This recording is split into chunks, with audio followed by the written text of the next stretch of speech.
নমস্কার, দেখছেন talk to Bangla. আমি অভিষেক রয়েছে আপনাদের সাথে। এই মুহূর্তে যে খবর নিয়ে উপস্থিত হয়েছে, সুপ্রিম কোর্ট এবার সরাসরি কিন্তু অ্যাকশন নিতে চলেছে। 20 তারিখের যে লাঠিচার্জ হয়েছিল, প্যালেট গান চলেছিল এবং সরাসরি ইলেকট্রিক ফেন্সিং দিয়ে আটকানোর চেষ্টা করা হয়েছিল ছাত্রছাত্রীদেরকে, সেটাকে নিয়ে এবং হাই পাওয়ার্ড কমিটি, একদম যে কথাটা বলা হয় যে সময় যখন খারাপ যায় সমস্ত দিক থেকে চাপ বাড়তে থাকে, এবং সেটাই এই মুহূর্তে ভারতীয় জনতা পার্টির অবস্থা তেমনই দেখে মনে করছেন পর্যবেক্ষকরা। তার কারণ এই মুহূর্তে সুপ্রিম কোর্টের দেশের প্রধান বিচারপতির বেঞ্চ তারা বলছে একদম একটা হাই পাওয়ার্ড কমিটি তৈরি করা হবে যারা তদন্ত করবে, এবং তার মধ্যে কারা থাকবেন হাই পাওয়ার্ড কমিটিতে? কোনো মন্ত্রী আমলা কেউ থাকবেন না, থাকবেন সুপ্রিম কোর্টের প্রাক্তন বিচারপতি এবং তার সঙ্গে থাকবেন প্রাক্তন ডিজিপি র্যাঙ্কের কোন এক অফিসার এবং হাইকোর্টের প্রাক্তন বিচারপতি। এবং সেই পাওয়ার্ড কমিটি একদম রীতিমতন চুলচেরা বিশ্লেষণ করবে 20 তারিখের যে বিষয়টা ঘটেছিল, ছাত্রছাত্রীদের উপর নির্মম লাঠিচার্জ হয়েছিল এবং বহু ছাত্রছাত্রী হসপিটালাইজড হয়েছিলেন, প্যালেট গান চলেছিল, যেগুলো নিয়ে কোনোভাবেই অমিত শাহ সংসদে কোনো উত্তর দিলেন না, কিংবা সরকারের পক্ষ থেকেও কেউ কোনো উত্তর দিল না। সেটাকে নিয়ে তৎপর এই মুহূর্তে সুপ্রিম কোর্ট, এবং সুপ্রিম কোর্টে অবশ্যই কিন্তু ককরোচ জনতা পার্টি তারা নিজেরা এবার মুভ করেছে, এবং তারা মুভ করেছে সরকারের বিরুদ্ধে সরাসরি। এই মুহূর্তে অত্যন্ত গুরুত্বপূর্ণ একটা প্রেক্ষাপট, কারণ সুপ্রিম কোর্ট নিজেরা এই সামগ্রিক বিষয়টাকে অত্যন্ত তাৎপর্যপূর্ণ ভাবে দেখছে। এবং সুপ্রিম কোর্টের দেশের প্রধান বিচারপতি যে কথাটা বলেছেন, যে বা যারা এই 20 তারিখের ঘটনার জন্য দায়ী, সেটা নিয়ে কোনো ধরনের কোনো বাহানা চলবে না। এটাকে আমরা গম্ভীরভাবে দেখছি এবং তাই দেখা উচিত।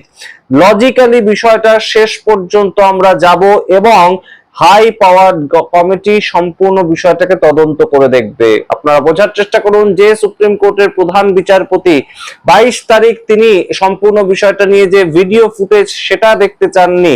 তার পরবর্তীতে গঙ্গা দিয়ে বহু জল বয়ে গিয়েছে, কিন্তু তার পরবর্তীতে এই মুহূর্তে ককরোচ জনতা পার্টি সম্পূর্ণ ভিকটিমদেরকে নিয়ে যখন একদম সুপ্রিম কোর্টে গিয়েছে, এত পিটিশন জমা পড়েছে সুপ্রিম কোর্টে যে 20 তারিখ যারা মার খেয়েছে প্রত্যেকে সেখানে পৌঁছে গিয়েছে, এবং যার চোখ নষ্ট হয়ে গিয়েছে, সাহিল বলে ছেলেটি, যে মেয়েটিকে ভেন্টিলেশনে থাকতে হয়েছিল, সেই মেয়েটি প্রত্যেকে সেখানে পৌঁছেছে। এবং সেখান থেকে সুপ্রিম কোর্টের এই ধরনের একটা পর্যবেক্ষণ যে হাই পাওয়ার্ড কমিটি তৈরি হবে এবং সেটা নিরপেক্ষ তদন্ত করবে, সুপ্রিম কোর্ট মনিটরড তদন্ত হবে, অর্থাৎ সুপ্রিম কোর্টের আওতায় সুপ্রিম কোর্ট পর্যবেক্ষণ করবে, সেই ধরনের একটা তদন্ত কমিটি তৈরি হবে। চাপ বাড়ছে সরকারের উপর, কি বলছেন সৌরভ দাস শোনাবো, এবং সুপ্রিম কোর্টের তুষার মেহতা সরকারের পক্ষ থেকে সলিসিটর জেনারেল, তিনি বা কি বলছেন, সম্পূর্ণটা বিস্তারিত ব্যাখ্যা করে বলবো আপনাদের সামনে। তার আগে অবশ্যই এখনো পর্যন্ত যারা টক টু বাংলা ইউটিউব চ্যানেলটিকে সাবস্ক্রাইব করেননি, কাইন্ডলি সাবস্ক্রাইব করুন এবং অবশ্যই টক টু বাংলার জয়েন বাটন ক্লিক করে আমাদের মেম্বারশিপ গ্রহণ করতে পারেন আপনারা। আপনাদের জানাই এই মুহূর্তে যে হাই পাওয়ার্ড কমিটি যেটা গঠন করা হবে, সেটা কিন্তু অবশ্যই এর আগেও বিভিন্ন কেসের ক্ষেত্রে তৈরি করা হয়েছে, এবং সেই হাই পাওয়ার্ড কমিটি কিন্তু অত্যন্ত নিরপেক্ষ তদন্ত করে, তেমনি তাদের ট্র্যাক রেকর্ড। এবং সেই ক্ষেত্রে একদম সরাসরি সৌরভ দাস বেরিয়ে এসে বেশ কিছু অভিযোগ করেছেন যে ককরোচ জনতা পার্টির বিভিন্ন যারা ধরা পড়েছিলেন, 20 তারিখ পুলিশ ডিটেন করেছিল, তারা তো এখনো পর্যন্ত জেলে রয়েছেন।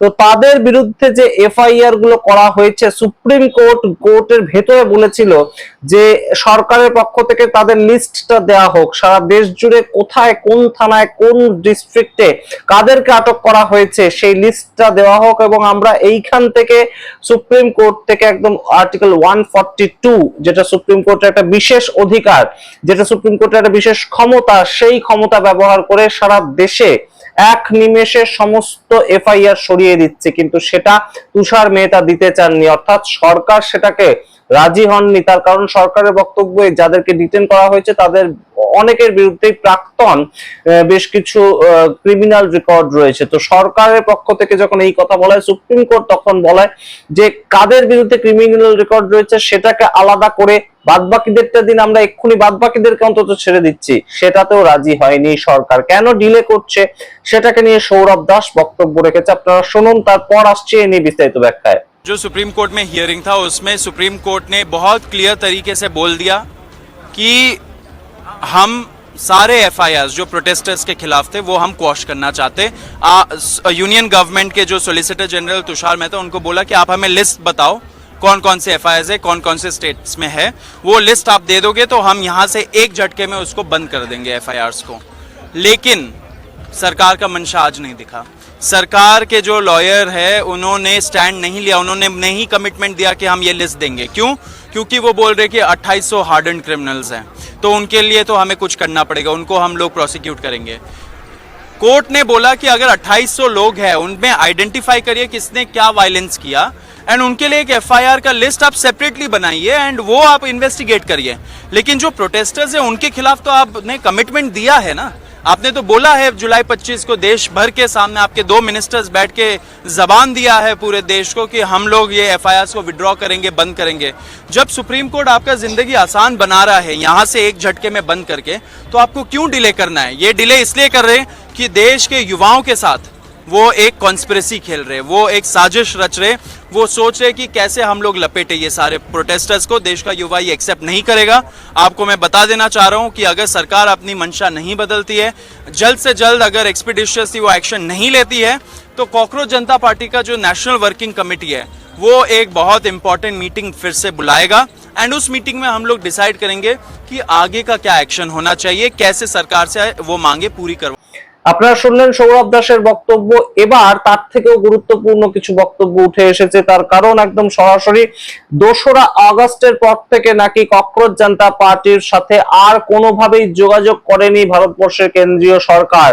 2রা আগস্ট অর্থাৎ 25শে জুলাই ধর্মেন্দ্র প্রধানের ইস্তফা হলো এবং তারপর সরকার হয়তো ভেবেছিল সম্পূর্ণ বিষয়টা ধামাচাপা পড়ে যাবে, কিন্তু ককরোচ জনতা পার্টির সঙ্গে সরকারের কোন রকম ডেলিগেটরা আর 2রা আগস্টের পর থেকে যোগাযোগ করেননি এবং সেখানেও কিন্তু সরাসরি ককরোচ জনতা পার্টি ভাবছে এই মুহূর্তে নতুন ভাবে আবারও মিটিং করবে, আবারও সরকারের বিরুদ্ধে ন্যাশনাল ওয়ার্কিং কমিটির পক্ষ থেকে বড় সড়ো একটা অ্যাকশন তারা কিন্তু সারা দেশ জুড়ে তৈরি করতে পারে, তেমন একটা তাদের ভাবনা चिंता রয়েছে। अगस्त 2 से देख रहे हैं, क्योंकि हमारा जो डेलीगेशन से जिससे हम मिलते हैं गवर्नमेंट के, उनको हमने एक बाकायदा पूरा ड्राफ्ट दिया था। उस ड्राफ्ट में पूरा मेंशन है कि कितना कॉम्पनसेशन देना है। उन्होंने वहाँ पे हमें गारंटी फिर से दी कि वो आर्टिकल 142 के लिए यहाँ पे बात करेंगे। अगस्त 2 के बाद से उन्होंने हमसे कोई भी मीटिंग नहीं करी है। हम कल रात तक ट्राई कर रहे थे कि हमें पता चले कि आज वो क्या बोलने वाले हैं, लेकिन वो नहीं बताया गया है। इससे यही समझ में आ रहा है कि वो डीले करना चाहते हैं और इस देश में ऐसा चलता आ रहा है, जो चीज़ डीले होती है वो लोग कहीं ना कहीं भूल जाते हैं और फिर यहाँ पे आप एक्शन ले सकते हैं बच्चों के अगेंस्ट। तो हम बिल्कुल भी नहीं चाहते हैं, जो हमसे वादे किए गए थे 20 जुलाई को, 1 महीना होने को आया है। हम सरकार से फिर से बोलेंगे कि आपने जो चीज़ें बोली थी, आपके डेलीगेशन ने जो हमें प्रॉमिस करा है कि यहाँ पे वो सुप्रीम कोर्ट से अपील करेंगे आर्टिकल 142 के लिए और सारी एफआईआर को क्वॉश करने के लिए, वो जल्द से जल्द करी जाए और सारी एफआईआर की कॉपीज भी हमें प्रोवाइड कराई जाए। सारा जो लिस्ट सुप्रीम कोर्ट ने आज 3 बार बोला सरकार को देने के लिए, वो सरकार क्यों नहीं देना चाहती एफआईआर का लिस्ट? क्यों युवाओं के खिलाफ वो सारे एफआईआर को लंबित रखना चाहती है? तो हम चाहते हैं कि सरकार जल्द से जल्द ये एक्शन ले। ये कमिटमेंट दिया था, वो कमिटमेंट को ऑनर करे, नहीं तो कॉकरोच जनता पार्टी को डिसाइड करना पड़ेगा कि कैसे वो सरकार से ये सारी चीजें अमल करवाए। আপনারা শুনলেন তাদের বক্তব্য। গুরুত্বপূর্ণ প্রেক্ষাপট এই মুহূর্তে, তার কারণ এই যে 20 তারিখের সম্পূর্ণ ঘটনাটা, সেটার থেকে সম্পূর্ণভাবে সরকার কিন্তু চাইছিল যে যাতে সরে আসা যায়। প্যালেট গান চলেছে, কি লাঠিচার্জ হয়েছে, কি ইলেকট্রিক ফেন্সিং দেওয়া হয়েছে, এটাকে নিয়ে অমিত শাহ যদি সংসদে বক্তব্য না রাখেন তাহলেই সবাই সবকিছু ভুলে যাবে। কিন্তু ককরোচ জনতা পার্টি তারা কোনো মতেই এটাকে ছাড়তে চাইছে না, তারা সম্পূর্ণ এই বিষয়টাকে নিয়ে তদন্ত চাইছে এবং সুপ্রিম কোর্টে যারা গিয়েছে, সুপ্রিম কোর্টের পক্ষ থেকেও কিন্তু হাই পাওয়ার্ড কমিটি সেটা গঠন করার একটা কথা বলছে এবং এই মুহূর্তে সরকারের পক্ষ থেকে যা যা একদম তাদেরকে বলা হয়েছিল, যা যা প্রমিস করা হয়েছিল, সেগুলো যত তাড়াতাড়ি সরকার শুনে নেবে ততই কিন্তু পলিটিক্যাল অ্যানালিস্টরা মনে করছেন যে সরকার এটার থেকে বেরিয়ে আসতে পারবে এই এপিসোডটা থেকে। তা না হলে যদি কম্পেনসেশন সঠিকভাবে না দেওয়া হয়, যদি সবাইকে ছেড়ে না দেওয়া হয়, তাহলে কিন্তু অবশ্যই সমস্যা তৈরি হবে এবং সেই ক্ষেত্রে সেই সমস্যার মুখোমুখি যতবার সরকার হবে ততবার কিন্তু মানুষ এই প্রশ্নটা করবে যে 20 তারিখ প্যালেট গান চালানোর ডাইরেকশনটা কে দিয়েছিল, 20 তারিখ একদম জল কামান দাগার ডাইরেকশনটা কে দিয়েছিল, লাঠির মধ্যে পেরেক পুঁতে সেই লাঠি দিয়ে মারার ডাইরেকশন কে দিয়েছিল, সিভিল ড্রেসে যারা ঘুরে বেড়াচ্ছিল এবং ছাত্রদেরকে অত্যাচার করেছে সেই ডাইরেকশন কে দিয়েছিল এবং সুপ্রিম কোর্টে একজন মহিলা গিয়েছিলেন, তিনিও কিন্তু খুব গুরুত্বপূর্ণভাবে একটা পিটিশনার হিসেবে গিয়েছিলেন। তো তাকেও একদম সরাসরি বলা হয়েছে যে এই হাই পাওয়ার্ড কমিটি সেখানে আপনি এসে আপনার অভিযোগটাও বলবেন, যে মহিলা পুলিশরা যে একদম নির্মম অত্যাচার করেছে সেটাও আপনার বলার সুযোগ থাকবে। অর্থাৎ যে সমস্ত মহিলারা যাদেরকে নিয়ে রাহুল গান্ধী একদম প্রেস কনফারেন্স করেছিলেন মহিলা বাহিনীদেরকে নিয়ে, তারাও কিন্তু সম্পূর্ণ এই সুপ্রিম কোর্টে হাই পাওয়ার্ড কমিটির কাছে গিয়ে তাদের অভিজ্ঞতার কথা শেয়ার করবেন। সম্পূর্ণটা এই মুহূর্তে অত্যন্ত চাপ একটা বাড়লো একদম সরাসরি ভারতীয় জনতা পার্টি দ্বারা পরিচালিত সরকারের সামনে। সরকার এটার থেকে যত এসকেপ করতে চাইছে তত নিজেরাই কিন্তু বিষয়টার মধ্যে জড়িয়ে পড়ছে।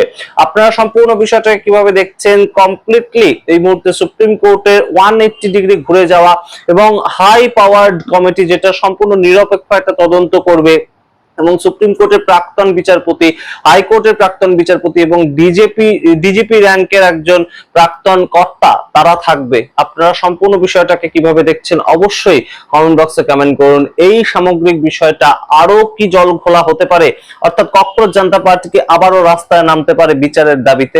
আপনাদের কমেন্ট দেখার অপেক্ষায় রইলাম। দেখতে থাকুন টক টু বাংলা। অবশ্যই টক টু বাংলা ইউটিউব চ্যানেলটিকে সাবস্ক্রাইব করতে ভুলবেন না। ধন্যবাদ।